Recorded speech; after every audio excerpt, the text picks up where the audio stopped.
What is there to say about Jak 2 Renegade which hasn't been said already? People may say Jak and Daxter the Precursor Legacy is the best, while other members of the Jak and Daxter community declare that Jak 2 Renegade or Jak 3 reigns supreme.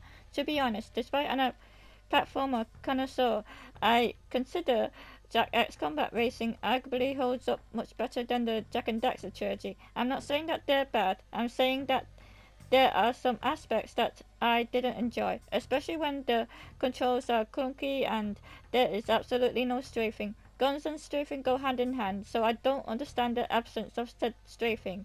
Anyway, enough about the Jak and Daxter trilogy. Let's focus on Jak 2 Renegade. Looking back, now that I think about it, Jak 2 Renegade almost have the same story as Samurai Jak, what with the main character being transported to the future. I'll bet both the samurai and Jak travel to the future through different means, except that, unlike Samurai Jak decides to stay in the future.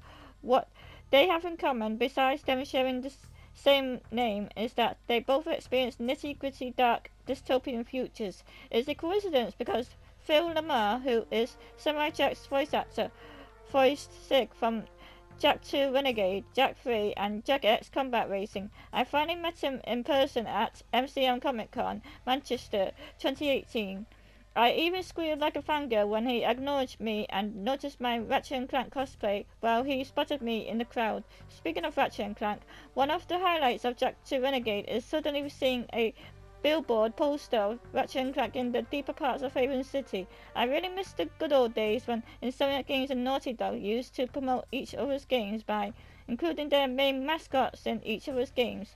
Racing is always my forte, which makes sense why I prefer Jak X Combat Racing. Despite that, I'm not a speedrunner. Of course, I'd enjoyed the arena races, including the race against Errol. I was also captivated by how elaborate the story is. In spite of the dark undertones, I can always count on Daxter to lighten up the mood with his hilarious antics. Similar to Spyro for Year of the Dragon, I didn't enjoy hoverboarding.